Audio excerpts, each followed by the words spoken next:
Kerajaan Goa dan Talo merupakan dua kerajaan yang berada di wilayah Sulawesi Selatan. Pada tahun 1605, raja dari kerajaan Goa bernama Daeng Manarabia dan raja Talo bernama Karaeng Matawaya telah memeluk agama Islam. Raja Daeng Manarabia berganti nama menjadi Sultan Alauddin, sementara Karaeng Matawaya berganti nama menjadi Sultan Abdullah. Sebagai penganut agama Islam, kedua penguasa tersebut dimusuhi himpunan pedagang Belanda yang ada di Hindia Timur bernama Verenigde Oost-Indische Compagnie atau VOC, yakni pasukan yang ingin menguasai perdagangan pada kawasan tersebut. Sampai wafatnya di tahun 1639. Setelah meninggalnya Alauddin, maka tahta kerajaan telah diduduki Sultan Muhammad I. Pada tahun 1650, Raja Sultan Muhammad Said telah digantikan oleh putranya bernama Hasanuddin. Ketika masa pemerintahan Raja Sultan Hasanuddin itulah perseteruan terhadap VOC semakin mengemuka. Sultan Hasanuddin dipaksa untuk menandatangani perjanjian dan mengakui monopoli VOC pada wilayah kerajaannya. Meskipun Sultan Hasanuddin telah mengalami kekalahan, namun VOC mengakui keberaniannya pada peperangan tersebut, sehingga VOC menyebut Raja Sultan Hasanuddin sebagai De Han van de Oosten atau ayam jantan dari Oost.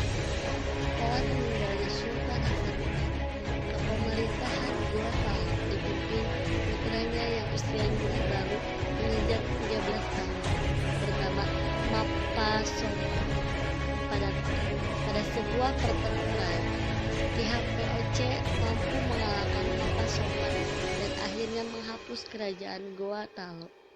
Kemudian, selain menjalankan monopoli perdagangan di daerah tersebut, pihak VOC juga memerintah secara langsung ke pemerintahan yang ada di Goa dan Talo.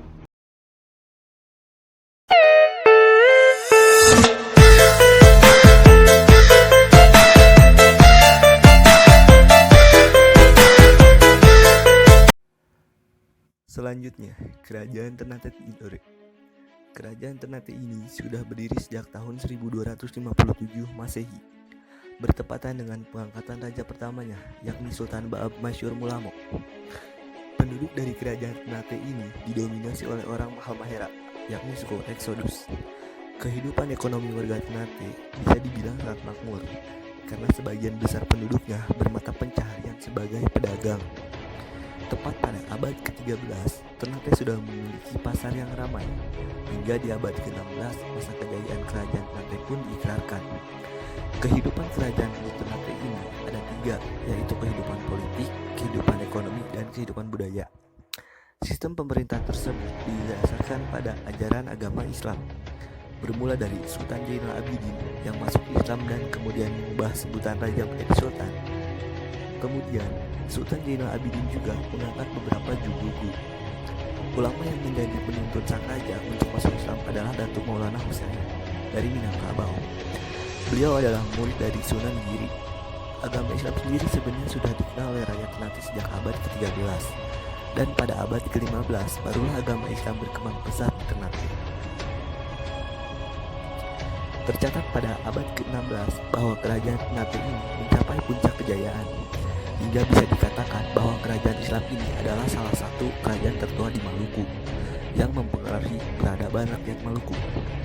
Raja yang memimpin kerajaan Ternate di masa kejayaan adalah Sultan Baabullah. Kerajaan Ternate runtuh karena penjajahan Belanda, penjajahan Portugis, dan perang antar saudara.